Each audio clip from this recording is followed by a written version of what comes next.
Hello दोस्तों, नमस्कार। और मेरी अंतिम कहानी यानी चौथी कहानी के साथ ही मैं आपको फिर एक बार करवा चौथ की खूब ढेर सारी शुभकामनाएं देती हूँ और आप सबका आशीर्वाद मैं लेना चाहती हूँ।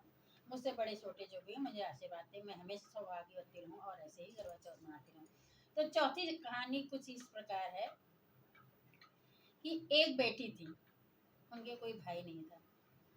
जब वो उनकी शादी वादी होती है, शादी के बाद अपनी ससुराल जाती हैं, पहला करवा चौथ पड़ता है उनका। पहला पहला करवा चौथ पड़ा तो वो बहुत उदास थी, क्योंकि उन्हें ये बात पता थी कि मेरे कोई भाई नहीं है और मेरे माता पिता भी नहीं रहे, अब मुझे कौन करवा चौथ लाएगा। और दिन भर काम करती रही। उनकी जो अन्य देवरानियाँ जिठानियाँ थी वो सब उनको कमेंट्स करती रही कि अरे इनके को करवा ला, इनके तो भाई भी नहीं है, ये है वो है। वो बेचारी बहुत दुखी थी। शाम हो गई 4 साढ़े 4 बजे, यानी कि जब नहाने धोने का टाइम हुआ और सब कुछ, तो उनसे कहा गया जाओ तुम कुएं से पानी भर के लाओ, तुम्हारे पास तो कोई काम नहीं, ना तुम्हारे यहाँ से कोई पैदा करवा आया है, ना ही तुम व्रत रहोगे। तो वो बाल्टी वाल्टी लेके तब लोग कुओं से पानी भरते थे, कुओं से पानी भर के लाते थे, तो घर के लोग उसको उस पानी को प्रयोग में लाते थे। तो वो बेचारी बेटी बहू समझ लीजिए, किसी की तो बेटी बहन रही होगी, वो गई और कुएं की जगत पे, जो कुएं के आसपास जो स्पेस छूटा होता है, उस वहाँ पे बैठ के रोने लगी। बाल्टी लटका ली और वहीं रोने लगी, और कि आज काश मेरा भी भाई होता या कोई मेरे मायके में होता जो मेरे लिए करवा लाता और मैं भी करवा चौथ का पहला व्रत अपने आदमी के नाम का रहती।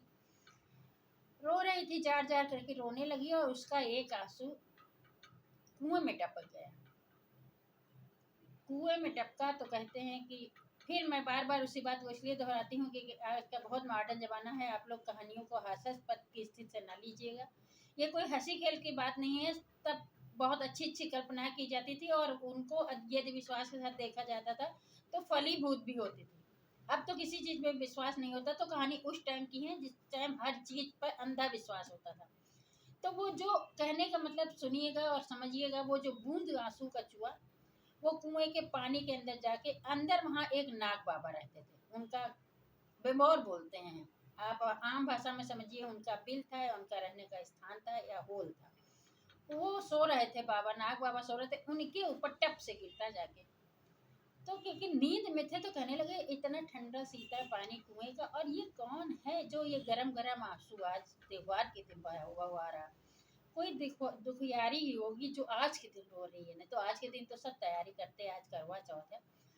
और कहते हैं सभी लोग उस समय बिल्कुल वैसे होते थे, अपनी इच्छा से रूप धारण कर लेते थे। ये नाग कन्याएं होती थी, नाग देवता होते थे, सभी कुछ होता था।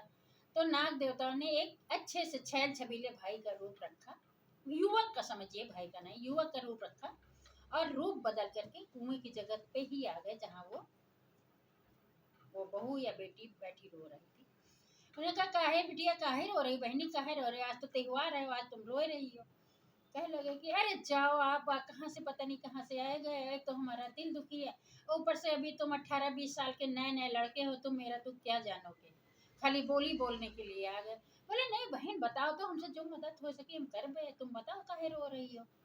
तो बोले हम क्या बताएं। उनके मुँह से निकल गया कि भैया क्या बताएं, हमारे तो कोई भाई नहीं है और मायके में भी मेरे माता पिता नहीं रहे, और मेरा पहला करवा चौथ है, कैसे रहूँ करवा चौथ, क्योंकि जब तक मायके से नहीं आएगा तब तक मैं नहीं रह सकती करवा चौथ। और देवर जिठानी सब लोग हैं, वो लोग हमको खूब आज बोली ठोली बोलते रहे, इसी से दुखी हूँ। तो बोले तुम काहे के लिए क्यों दुख करती हो, हम तुमने हमें भाई माना है, हम भाई हैं तुम्हारे, तुम जाओ हम करवा लेके आएंगे।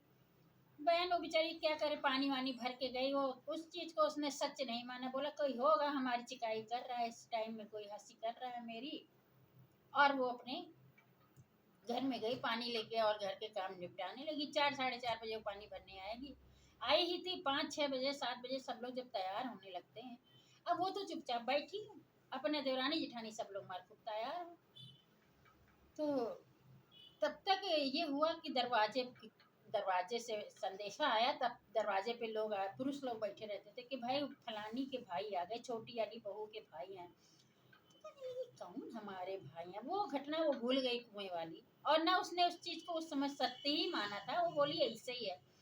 फिर भी उसने हिम्मत करके कहा कि कोई होंगे चचेरे ममेरे जिनको मेरी ये दुख की घटना पता चली होगी कि हम इतने परेशान हैं, तो कोई आया होगा। तो उसने भाई उनको बुला उला के उनको बैठाला, उनका आदर सत्कार किया। और वो उनके भाई क्योंकि नाग बाबा थे, उनके पास धन संपदा की कोई कमी नहीं, सोने का करवा, पूरे परिवार के कपड़े लत्ते चूड़े गट्टे, मतलब जितना कुछ होता है अधिक से अधिक अच्छा से अच्छा लेके आए। वो तो अब उसको मन में विश्वास हो गया कि ये सब चीजें होती हैं, वो समझ गई ये मेरे भाई वही नाग बाबा है। और उसने भाई उनको खाना पीना खिलाया, अपना उसने करवा चौथ का पूजा विधिवत की, अच्छे से की, खूब खुश रही। और 2-3 दिन फिर उसने अपने उस भाई को जाने भी नहीं दिया कि भैया तुम अब पहली बार आए हो, रहो। बोली 2-3 दिन रहे। उसके बाद एक प्रथा होती है कि जब भाई चलने लगता, पहले के जमाने में होती थी, तो वो अन्य घर की जो बड़ी महिलाएं होती हैं, सासे जेठे, उनसे कहती है कि कहते हैं कि अब मेरी बहन को थोड़े दिन के लिए मायके भेज दो, मैं ले जाऊंगा। तो भाई जिठानी और सासे भी क्या करें, इतना सब कुछ लेके आए, तो बोले कोई होंगे इनके भाई चचेरे ममेरे, चलो ले जाने दो इनको, भेज दो। तो उनके साथ नाग नाग बाबा जो पुरुष के रूप में आए थे, युवक के रूप में आए थे, भाई बन के उनके साथ उन बहन को लेके वो अपने महल में पहुंचे। उस समय उनका शानदार महल, चारों तरफ राजभोग जो होता है वो, अब वो तो महिमा धारी होते, कुछ भी बना सकते, सब कुछ था। नागिन भी स्त्री रूप में थी, खूब अपनी नंद का आदर किया, सत्कार किया, दीदी दीदी बोली, छोटे छोटे लड़के बच्चे आए, बुआ बुआ कहने लगे, सब कुछ हुआ। उसके बाद रात का एक टाइम आता था, जो अपनी उस योनि में आते थे, नाग योनि में आके वो विचरण करते थे, खाना पीना अपना जो भी उनका चलता था खाते पीते थे। तो वो एक दिन जाने लगे, जब विचरण करने के लिए जाने लगे, तो बोले अपने बच्चों को भी उसी योनि में ला देते थे, वो ले आते थे, मतलब नाग योनि में। तो नांद के अंदर बंद कर देते थे कि अगर कहीं ना कहीं अगर छोटे बच्चों के चिलो के रूप में ये मेरी ननद देख लेगी तो डर जाएगी, तो उस नांद के अंदर बच्चों को बंद करके ढक्कन बंद कर देती थी नागिन जी। तो उस दिन ऐसा करने के बाद वो अपने नाग देवता के साथ चली और अपनी ननद से, जो नई नवेली नंद थी, जो कि कुछ नहीं जानती थी, उससे बोली तिजोरी की चाबी दे दी, धन संपदा दे दी, पैसा दे दिया, सोना चांदी बता दिया, यहाँ यहाँ रखा, मगर बोली बिटिया तुम सब कुछ करना, मगर ये जो नांद है इसको मत खोलना, इतना हम तुमसे रिक्वेस्ट करते हैं, तुमसे प्रार्थना करते हैं, निवेदन करते हैं। उसके बाद वो दोनों पति पत्नी महल से बाहर आ गए। वो 2-4 घंटे अपना विचरण करते रहे, सैर सपाटा करते रहे अपनी नागियों में। उसके बाद उतने ही टाइम में इनके दिमाग में ऐसा क्या फितूर आया, कहते हैं कि किसी चीज को मना किया जाता है तो उसकी ओर ज्यादा आसक्ति आती है। वो बोली मेरे भैया भाभी इतने अच्छे हैं, इतनी सारी चीजें उन्होंने मुझे बताई, सब कुछ दिया, सब खजाना बता दिया, लेकिन ये ऐसी नांद में ऐसी कौन सी चीज है जो उनको मना कर गए। उनकी ये जिज्ञासा, इतनी आतुरता उनके अंदर आ गई कि उन्होंने कहा आज मैं देख के रहूंगी। और गई नांद के पास, उन्होंने नाक का ढक्कन वो ऐसे करके, नांद जो होती है, नांद का जिसमें गाँव में भूसा वगैरह सान दिया जाता है और खाते हैं जानवर, उसका ढक्कन उठाया, और जैसे ही ढक्कन उठा, इतना आधा ही उठाया था, तब तक उसके अंदर से, क्योंकि नाग नागिन के बच्चे छोटे छोटे थे और नाग रूप में ही थे वो, मतलब सर्प रूप में थे, तो सब बिलबिला के बाहर ये गई डर, ये डर गई कि ये बाहर निकलेंगे तो हमको काट लेंगे। बस इन्होंने फट से ढक्कन छोड़ दिया उसका।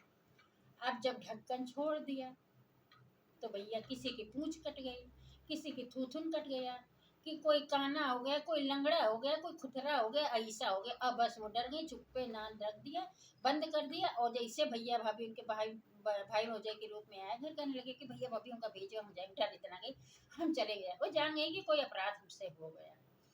भाई वो उनको वो अपने ससुराल आ गए। अब उनके दिल में इतनी दहशत की, उस भाई ने, उस नाग भाई ने मेरी इतनी मदद की, मेरे लिए करवा लाया, मुझे अपने घर ले गया, मुझे इतना मान सम्मान दिया, मैंने उसके बच्चों को इतनी हानि पहुंचाई, जाने अनजाने बहुत बड़ी गलती हो गई। तो करें तो क्या करें, अब उसका पश्चाताप ना हो। तो बस उन्होंने ये प्रण ले लिया। रोज रात में जब वो अपनी चारपाई पे जाती थी तो ये कहती थी, एक कहावत उन्होंने बना ली कि नाग बाढ़े नागिन बाढ़े, नागिन का परिवार बाढ़े, लूले लंगड़े बढ़िया बाढ़े, जिनकी ले सात बलैया। वो अपने उन भाई भतीजे, लूले लंगड़े भाई भतीजों की बलाएं लेने लगी। 30 दिन उनका यही काम था, अपने वही लूले लंगड़े भाइयों की बलाएं लेती थी कि मेरे जैसे मुझसे जो गलती हो गई मुझे माफ करना। इधर क्या हुआ, जब ये नाग नागिन दूसरे तीसरे चौथे दिन उन्होंने नांद खोली कि अब अपने बच्चों को देखें, तो देखे उनके बच्चे कोई रो रहे हैं, कोई करा रहे हैं, कोई, उनको बड़ा दुख हुआ। वो बच्चे सब कहने लगे वही जो बुआ आई रहा है ना, जिनका लेके आ रहे वो नहीं, हमका ढक्कन गिरा दिन, वही वही कुचिल गई है हमका। तो अब थोड़े बड़े भी हो गए थे, काट के रहेंगे इनको हम। इन्होंने हमको पता है, लंगड़ा वो जो भैया लंगड़ा बैठा बहनी तू कटिया ये सब ऐसे कहने लगी। अब मम्मी पापा के कहाँ माने वो। मम्मी कहे नहीं होने से भैया बुआ थी वो पापा तुम्हारे बना के लाए थे उनको माफ नहीं नहीं हम तो जाएंगे। अब सातों पांचों भाई बहन जो थे वो तो अंतर्यामी होते हैं। धीरे धीरे करके उनकी ससुराल पहुंच गए भाई।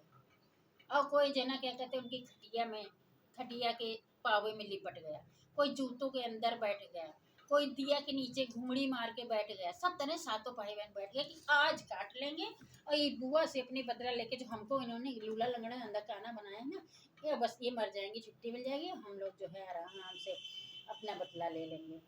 फिर भाई पूरा दिन बीता वो उनकी जो बुआ थी पूरा दिन काम धंधा करने के बाद जैसे ही खटिया में आई बस उन्होंने ऐसे ही हाथ जोड़े कहने लगे नाग बाढ़े नागिन का परिवार बाढ़े लूले लंगड़े भैया बाढ़े जिनके ले साथ बलैया। एक नहीं सुना कहती देखो बुआ क्या कह रही हैं, कहती क्या कह रही हैं कि सुनो तो। फिर उन्होंने यही सुना कि नाग बाढ़े नागिन का परिवार बाढ़े लूले लंगड़े भैया बाढ़े जिनके ले साथ बलैया। मैंने कहा ये तो हम लोग की बलाएं ले रही है मेरी बुआ। ऐसे कर करके काना पूसी उन लोगों की आपस में होने लगी।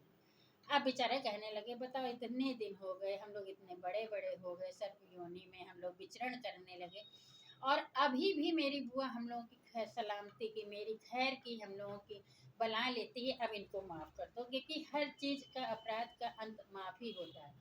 फिर उन जो बच्चे थे नाग नागिन के बच्चे थे नाग योनि में थे उनके अंदर क्षमता भी थी। उन्होंने अपनी उस बुआ को माफ़ किया और उसके बाद अपने घर चले आए उनको माफ़ करने के बाद। और उनका ये रिश्ता जो उनके पिता ने बनाया था और अटूट हुआ और हमेशा के लिए अपनी बुआ को मानने लगे। तो इसी तरह वो तो एक कल्पना है कि नाग थे, इसी तरह के आज के भी रिश्ते हैं। जरूरी नहीं है कि बहनों से कोई कमियां नहीं होती या भाइयों से कोई कमियां नहीं होती। एक दूसरे को माफ़ करना, एक दूसरे को रिश्तों को बरकरार रखना ही खुशियों का माध्यम है। तो थैंक यू सो मच। यदि मेरी कहानियों में किसी तरह की आपको अनौपचारिकता महसूस होती हो तो उसको ना देखें, केवल इसे मनोरंजन के तौर पर देखें। और एक काल्पनिक कहानियाँ हैं।